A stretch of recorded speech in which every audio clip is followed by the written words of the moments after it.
Good evening, one and all. I welcome you all to Ganesh IAS Academy. In today's session, we'll be seeing science and technology based current affairs from the previous week. Okay, so let us get into the news articles one by one. The first news for the day is NAVIC integration in smartphones. So, what is this NAVIC? Navigation with Indian constellation. What is that navigation with Indian constellation? It is India's regional navigation system, and we are going to integrate it with smartphones. So it has been proposed to be integrated with smartphones. So why is it in the news? Let us understand, and let us understand the details of what NAVIC is. NAVIC integration in smartphones. The Ministry of Electronics and Information Technology of Government of India is planning to make it mandatory for all devices. So they are going to make it mandatory for all devices to support the homegrown navigation system. Our homegrown navigation system is NAVIC, that is navigation with Indian constellation. Okay, also called as IRNSS.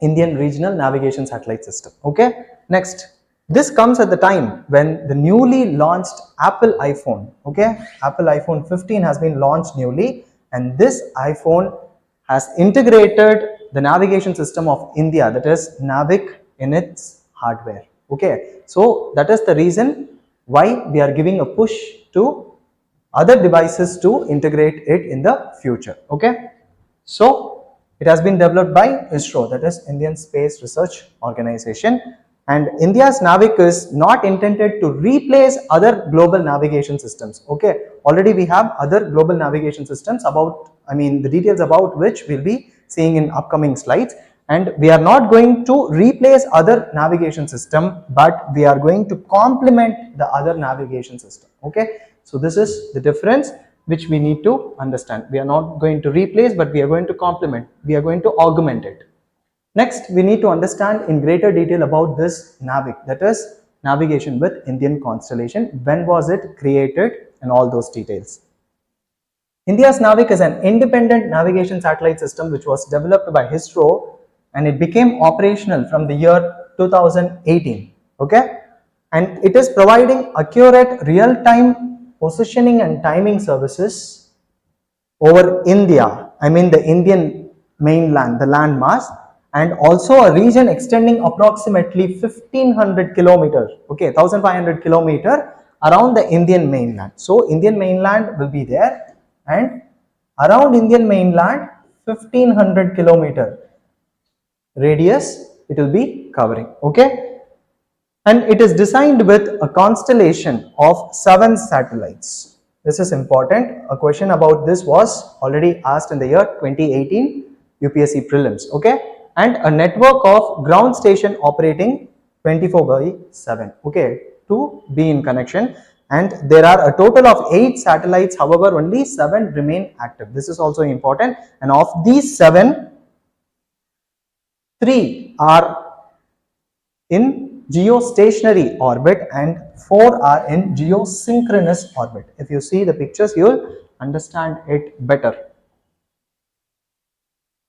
See, it is over the Indian landmass, and it also covers area which is 1500 kilometers from the mainland India, and there are 3 geostationary satellites and 4 geosynchronous satellites. Okay, details about geostationary satellite and geosynchronous satellite was it was explained in one of my previous session. You can go watch it. Okay, let us understand about its recognition, about NAVIC's recognition. It was recognized by an international agency, an organization, that is International Maritime Organization, as what? As a part of worldwide radio navigation system for operation in Indian Ocean region, and this was done in the year 2020 itself. Okay, so this NAVIC system was recognized by this particular organization as a part of worldwide radio navigation system. Okay, and what are the potential uses of this NAVIC? First thing is, it can be used for navigation where terrestrial, aerial and marine, not only terrestrial, also aerial. Okay, aviation and also marine navigation. In all these areas we can use this navigation system. Next, it is used in disaster management, and then comes vehicle tracking and fleet management, especially for mining and transportation sector. And it has been integration, I mean it can be integrated with mobile phones. This is the proposal that is being given now. Okay, and then precise timing as for ATMs and power grids, and mapping and geodetic data capture. Okay, land surveying related data captures can also be done, and mapping can be done using this navigation satellite NAVIC. Okay, this is India's independent navigation satellite system. Next, what are the government's plan for NAVIC integration in smartphone? What is the government saying? The union government is considering mandating, so they are going to make it mandatory. What? NAVIC integration in all smartphones sold in India by the year 2025. Okay, so such statements are important from prelims point of view, and particularly they are going to target 5G smartphones. Okay, so this is also important, and the manufacturers of these smartphones could receive an additional incentive in the form of production linked incentive schemes. Okay, for what? For using chips that support navigation, I mean this NAVIC technology. Okay, so these manufacturers will be getting subsidies or incentives in the form of production linked incentive scheme. Okay, and this will also encourage domestic chip design and production. Okay, that is another area which will get encouraged. Okay, so these are the plans that Indian government has for integrating NAVIC with smartphones.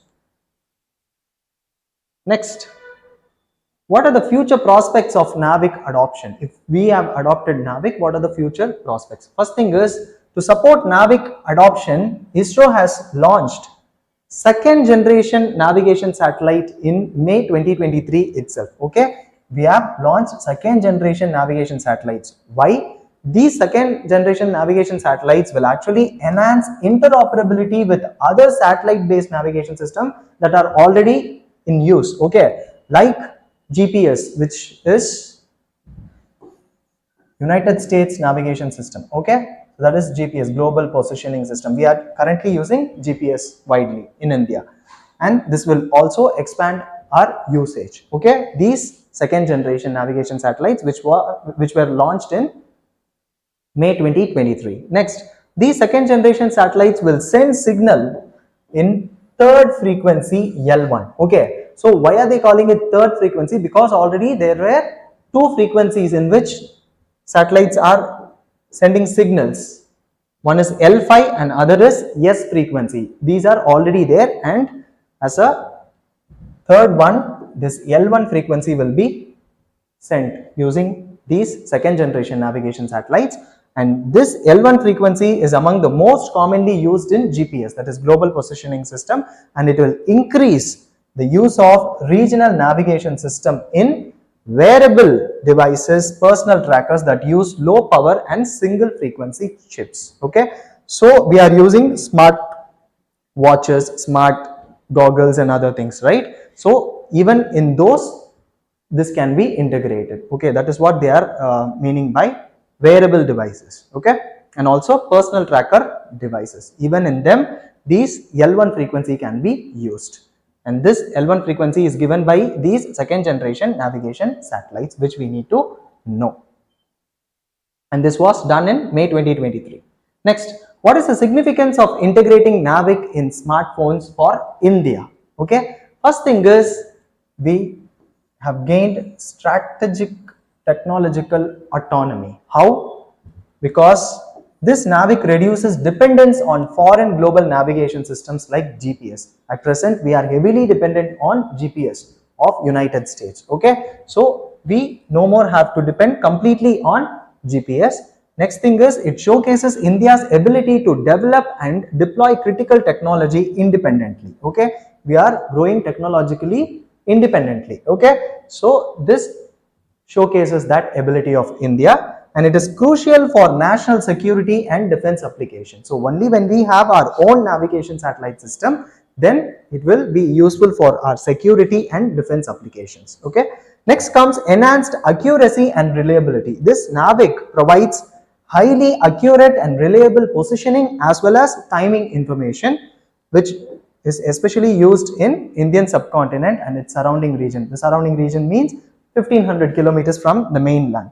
Next, with this better accuracy, it finds many applications from disaster management and agriculture to urban planning and transportation. Everywhere better accuracy is needed. Okay, and this NAVIC is providing it.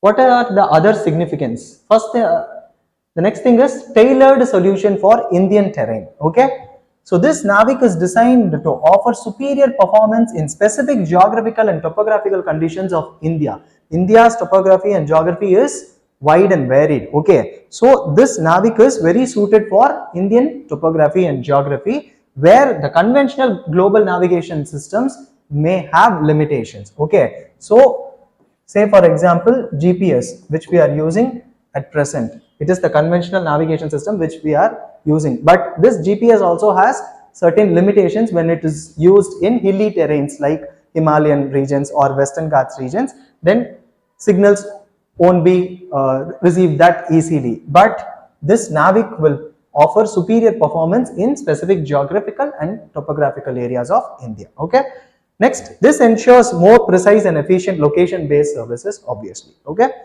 next comes broadening innovation. How is this NAVIC going to broaden innovation? See, NAVIC's integration opens up opportunity for a plethora of location based services and navigation apps and other innovative solutions. There are many navigation apps like Google Maps and other things, and many other applications uses this maps. Okay, so those are called as the navigation apps. These navigation apps will be getting a lot of opportunities when NAVIC is integrated, and then this motivates entrepreneurship and supports a thriving app development ecosystem. This will also happen in the future when NAVIC is integrated efficiently. Okay, so these are the significance of NAVIC. What are the other navigation systems which are operational in the world at present? That also we need to know.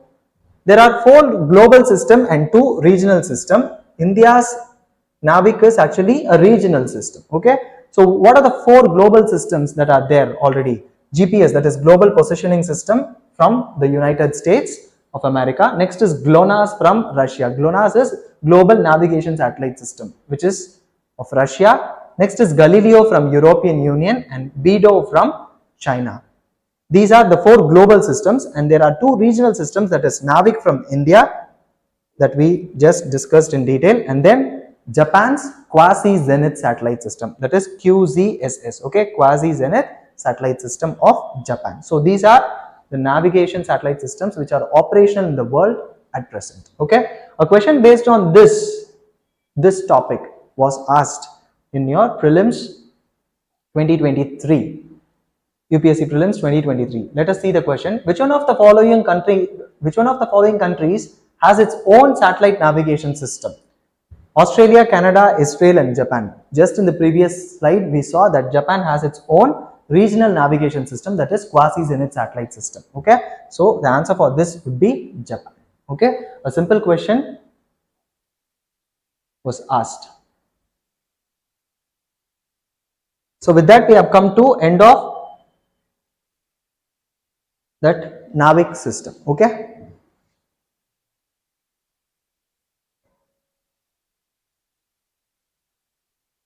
The topic that we are going to discuss now is reciprocity and non-reciprocity. What is reciprocity? What is non-reciprocity? What are its definition? What are its applications? And other details we need to understand. Okay, reciprocity. Scientists have developed devices which break the principle of reciprocity. Okay, there is a principle called reciprocity principle, and recently scientists have developed devices which break this principle. Thus, they are going to tackle challenges that arises out of this reciprocity phenomenon. So, from this statement itself, we can understand that reciprocity finds many applications, but it also has some inherent challenges, some problems that these scientists have addressed. Okay, let us see in detail. First, the concept of reciprocity. What is reciprocity? It means If a signal is sent from one point to another, it is sent back from the second point to the first point. This is called as reciprocity. Say for example, there are 2 points. If signal is sent from this point to this point, say 1 and 2, then it will be sent back from point 2 to point 1. Okay, that is called as reciprocity. But there are situations where reciprocity does not work as expected. Okay, the best example for this is, you might have watched in some movies that a person being questioned or interrogated can't see the police officers through a window, but the officers can see them. Okay, so if you see that in the picture, those are called as interrogation rooms. So in this room, this is the interrogation room that we are talking about. Here you find a mirror. For people who are sitting inside this room, it will be looking as a mirror. But for the people who are on the other side of the room, for them it will be like a window, a transparent window. So for people who are here, it is a window, sorry, a mirror, and for people who are in the other room, it is a transparent window. This is called as non-reciprocity. Okay, so this is where the reciprocity concept fails. Okay, that is called as non-reciprocity, the physics of letting waves to go in one way but not the other. So there the light waves are allowed one way, but it is not allowed the other way. That is why it is acting as mirror one side and as a transparent window the other side. Okay, so this is non-reciprocity. Now let us get into the details of the applications of reciprocity. Where are we using reciprocity concept? First thing is antenna testing. Reciprocity simplifies antenna testing. How? This reciprocity helps to determine the antenna's ability to receive signals from different directions, which is known as far field pattern. Okay, antennas will be tested using this reciprocity concept. Okay, it will be receiving signals from different direction and they will test whether the signals are transmitted back or not. Okay, so this is how antennas are tested, and reciprocity concept helps there. Next is radar system. Engineers use this reciprocity concept in radar system to test and operate the system, and by studying how the radar antennas work, okay, how they send and receive signals, they can actually improve the system's performance and accuracy. And what is radar? Radar is electromagnetic sensor which are used for detecting, locating, tracking and recognizing objects of various kinds which are at a considerable distance. Okay, so that is radar system. Thus in radar system also the concept of reciprocity is used. Next is sonar system. What are sonar system? In sonar technology, which is used in underwater detection and navigation. Okay, so the sonar system is used in underwater detection and navigation. Even there, this reciprocity will aid in testing and optimizing the performance of these sonar devices. Okay, and then even in seismic surveys, reciprocity concept is used. How? It will simplify the testing and operation of seismic survey equipments which are used in geology and oil exploration to study the subsurface structures. Okay, so seismic surveys like subsurface structures will be studied using the signals that are got from the seismic equipments. Okay, next is medical imaging. Even in MRI like scanners, this reciprocity concept is used, and these scanners utilize this principle to send and receive signals for creating detailed medical images of the human body. Okay, so these are the applications of reciprocity. Now let us see what are all the challenges of reciprocity phenomenon. First thing is spying and information security. How is it going to affect spying and information security? Because what is reciprocity? It means while one can receive signal from the target, his own equipment may unintentionally transmit signals which potentially expose his location and intention. Say for example, a person is doing a stealth operation and he is sending a signal here, and this signal, a signal to find him is being sent. Okay, but he should not be detected there in that radar. But this reciprocity concept will actually expose his location and intention. So this is a drawback with respect to reciprocity equipments. this phenomenon. Next is back reflections may also happen. Okay, when we are going to use high power lasers for signal transmission, then the imperfections in the transmission line can lead to harmful back reflections. So the transmission lines will be having certain imperfections, and those imperfections will cause something called as back reflections, and these back reflections could re-enter the laser, which will potentially cause damage and it will interfere with signal. Okay, so thus it will cause signal degradation. Okay, so this is how the back reflection is happening, and it is a challenge of reciprocity. Next, we have signal amplification for quantum computing. What is signal amplification and how is it used in quantum computing? We all know that quantum computers use extremely sensitive qubits. Okay, these are the basic units of quantum computing, that these qubits need to be maintained at very low temperatures. Okay, that is the basic condition. But to sense their quantum states, whose quantum states? The qubits quantum states, the signals must be amplified significantly. But this amplification process is hampered by this reciprocity concept. How? The reciprocity can introduce challenges in achieving efficient and controlled signal amplification without noise or unwanted interaction. So there will be noise and unwanted interactions due to this reciprocity concept. Next is miniaturization. These days we are focusing more on miniaturization, that is, we are taking everything to nano level and micro level. So when we go to nano level and micro level, then ensuring signal efficiency and control becomes increasingly challenging because of these reciprocity concepts. Okay, so these are the challenges in reciprocity, and what is the solution that the scientists have recently found? One best solution they have found is magnet based non-reciprocal devices, okay, which consists components like wave plates and Faraday rotators. What are these Faraday rotators? They use magnetic material which allows wave to pass in one direction, but it blocks them in the reverse direction. Okay, like we saw in the definition of non-reciprocity, it works exactly like that. These Faraday rotators work exactly based on the principle of non-reciprocity. Okay, so thus it breaks the principle of reciprocity, and this is how scientists have created a new device. Okay, so this is what you need to know about reciprocity and non-reciprocity. So from exam point of view, you need to know what are all the applications and what are all the challenges of the concept of reciprocity. Okay.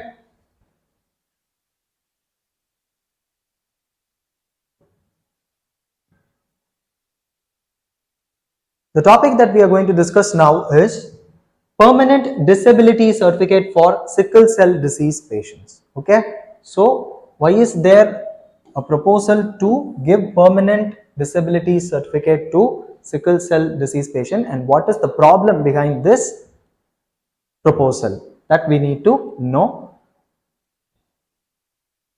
A plan to issue permanent disability certificate for sickle cell disease patients who are above the age of 5 years has been stuck in dilemma between three union ministries. What are the three union ministries? Health Ministry, Social Justice and Empowerment Ministry, and Tribal Affairs Ministry. Okay, so these three ministries are stuck in a dilemma for nearly 3 years. For what? It is about the issue of permanent disability certificate to sickle cell disease patients who are above the age of 5 years. And previously, SCD, that is sickle cell disease, was included in the list of disabilities under Rights of Persons with Disabilities Act of 2016, and after this, the Department of Empowerment of Persons with Disabilities has increased the validity of the disability certificate of SCD patients from 1 year to 3 years. But actually, SCD, that is sickle cell disease, is a lifelong disease, but they are giving this permanent disability certificate only for 3 years, which is again protested by many. Okay, but still they required a minimum 25% disability. This is the condition that they are that they are giving. Okay, so only if the patients have minimum 25% disability, then they will be getting this certificate, which is valid for 3 years. Okay, so this is the condition at present. So how are these three ministries involved in this? Let us understand that in the next slide. The Ministry of Health and Family Welfare is the one which is in charge of setting the criteria and rules for the certificates. So they set criteria and rule for the certificate.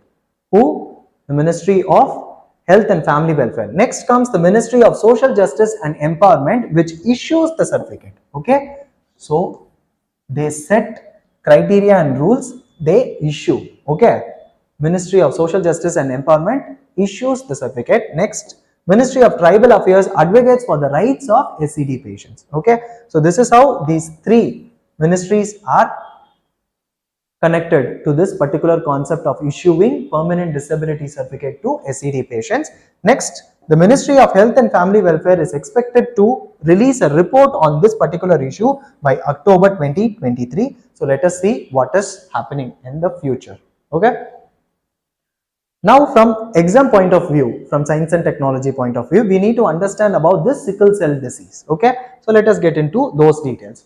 Sickle cell disease is a group of inherited red blood cell disorder. So it is an inherited disease. Okay, and it is an inherited red blood cell disorder. Okay, in SCD, the red blood cells, that is erythrocytes, become hard and sticky. Okay, so the RBCs, red blood cells, become hard and sticky, and they look like a C-shaped farm tool called a sickle. So they become, so this is actually the structure, but then they become C-shaped hard structure, hard and sticky structure. Okay, it will be looking like a sickle. So if you see that in the picture, you will understand it better. So this is the general structure of normal erythrocyte, that is RBC, but these are the sickle cells, C-shaped. Okay, so when they move in the blood vessels, okay, be it veins or arteries, these red blood cells will be having a free flow. But when sickle cells are formed, they become hard and sticky, right? So they get attached to the walls of the blood vessels, thus they will block the blood flow. So this is how the problem is happening in sickle cell disease, and it causes anemia in people. What are the symptoms of sickle cell disease? These symptoms may vary, but there are certain common symptoms like chronic, in case of chronic anemia, it will lead to fatigue, weakness and paleness. Okay, so chronic anemia is one of the symptoms of sickle cell anemia. Next is painful episodes might happen. What are these painful episodes? They are also called as sickle cell crisis. So these can cause sudden and intense pain in bone, chest, back, arms and legs. This is called as painful episodes, and the other symptom is delayed growth and puberty.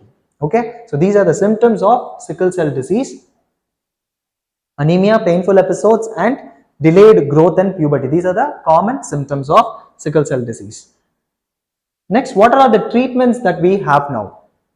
First is blood transfusion. These blood transfusions can help relieve anemia and reduce the risk of pain crisis, which we saw already. Okay. Next, you have a medication called hydroxyurea. This hydroxyurea can help reduce the frequency of painful episodes and also prevent some of the long-term complications of this disease, SCD. Okay, and it can also be treated, this SCD can also be treated by bone marrow and stem cell transplantation. If it is in advanced stage, then they can go for bone marrow and stem cell transplantation. So this is how the treatment is done for sickle cell disease. What are all the government initiatives that we have at present? Okay, first thing is National Sickle Cell Anemia Eradication Mission. Okay, it is a national mission, National Sickle Cell Anemia Eradication Mission, which aims to eliminate sickle cell anemia from India by the year 2047. Okay, so these statements you can use directly in your answer writing, or it may be asked in your prelims also. And the government released technical operational guidelines for the prevention and control of sickle cell anemia in 2016 itself, and there are integrated centers which have been established in 22 tribal districts for treatment and diagnosis of SCD, and the state of Madhya Pradesh has established something called as state hemoglobinopathy. Okay, they have established state hemoglobinopathy mission. Why? To address the challenges and screening and management of this disease. Which disease? SCD, that is sickle cell disease. And there is also an initiative called Anemia Mukt Bharat initiative. A question about this Anemia Mukt Bharat strategy was already asked in your 2023 prelims examination. So this topic becomes important from exam point of view. Okay.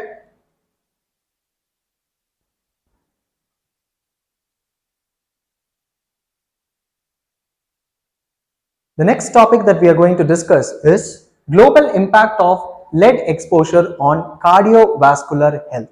How is lead exposure going to impact cardiovascular health and what is the global status at present? Okay, so let us understand. It is based on a report, a recent study published in the Lancet Planetary Health Journal, which reveals that lead exposure has significant role in causing cardiovascular deaths worldwide. Let us see the data, the numbers. In 2019, approximately 5.5 million people, which is huge, 5.5 million people succumbed to cardiovascular diseases which is linked to lead exposure. And this number is 30% of all the global cardiovascular deaths. So of the total cardiovascular deaths, 30% is due to lead exposure. And that is this number, 5.5 million. This is an alarming condition that we have now. Next, the economic cost of the lead exposure, which includes both IQ loss, that is intelligent quotient loss in children, as well as cardiovascular disease deaths. That is, the economic cost is $6 trillion globally in the year 2019, which is approximately 7% of the global GDP, which is again very huge. So these data are important, and apart from cardiovascular disease, lead exposure is also associated with chronic kidney disease, and also developmental intellectual disabilities. So these are also associated with lead exposure. Next, there are countries called low and middle income countries. Those are the countries which bore the brunt of lead exposure related health impacts, with about 95% of the affected population residing in this region. So of the 5.5 million number people who have been affected, 95% of the people are from this low and middle income countries. Next, despite the elimination of leaded petrol, in many countries leaded petrol have been eliminated. Even in middle and low income countries, leaded petrol was eliminated. In spite of that, these countries witnessed 6 times more deaths from cardiovascular diseases than high income countries. Such statements are important, such comparative statements are important. Next is, there are certain nations which is mentioned in this particular study which have highest lead exposure burdens, that is Iran, Afghanistan, Yemen, Peru, Vietnam, the Philippines and the parts of Central Africa. These are the countries which are having highest lead exposure burden, according to this study. We need to understand what is lead poisoning. We are studying about lead exposure. What is lead poisoning? That we need to know, and what are the symptoms of, what are the characteristics of lead poisoning. Lead poisoning is a type of poisoning that occurs when lead accumulates in the body over a period of month or year, and this is caused by absorption of lead into our system. It will get into our system, and it is characterized especially by fatigue, abdominal pain, nausea, diarrhea, loss of appetite, anemia, dark line along gums. These are very specific. Dark line along gums, and muscle paralysis or weakness of limbs. These are the characteristics of lead absorption in the body. That is how it is. I mean, the symptoms are like this. And children are particularly vulnerable to lead poisoning because their bodies are still developing. That is why they are more vulnerable. Okay, so this topic becomes important from your exam point of view.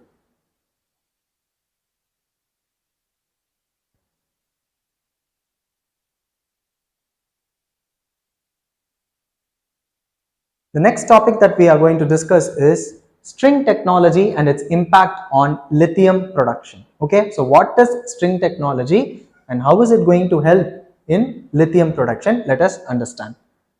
String technology. This is a new technology which has emerged, and this technology has the potential to streamline the extraction of lithium. What is lithium? It is a crucial compound which is used in batteries, which are used in smartphones and other electrical vehicles. Okay, electric vehicles. Okay, so this lithium is a crucial component, and lithium production is resource intensive. This is important. Okay, and it is time consuming process. Okay, to extract lithium it is not easy. Okay, it is resource intensive and it is time consuming, because most of the lithium production in the world is extracted from brine reservoirs which are located in salt flats. Okay, so it is extracted from salt solution, brine solutions, reservoirs, and this string technology involves the use of porous fibers. Okay, they use porous fibers which are twisted like strings, and they have been meticulously engineered. So to prepare these strings, it is not easy. They are very meticulously engineered and they have porous fibers twisted in the form of string. Okay, and what is the process? How are they going to extract lithium? Let us understand that. So these strings possess a water loving core. Okay, so water loving means philic. So wherever you see the term philic, it means affinity.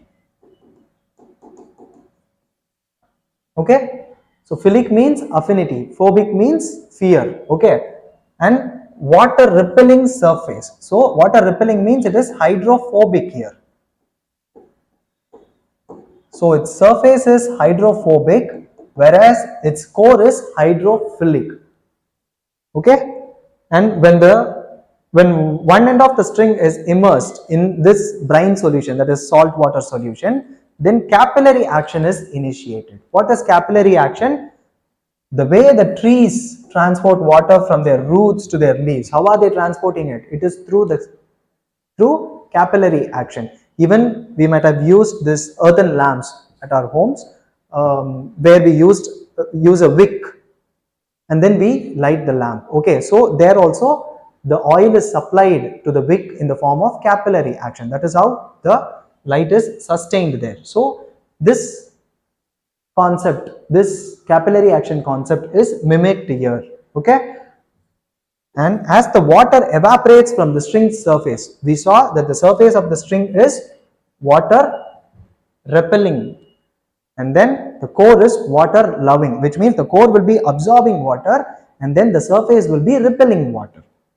Next, the water evaporates from the string surface and then it leaves behind salt ions, including sodium and lithium salts. And over a period of time, the salts will become increasingly concentrated in the form of sodium chloride and lithium chloride, and later these lithium chloride crystals can be harvested. Okay, so this is how the process is done. The harvestation of lithium is done using this string technology. Okay, so with this we have come to end of today's session. I hope you found the session to be very useful and informative. Let us see in the next session. Thank you.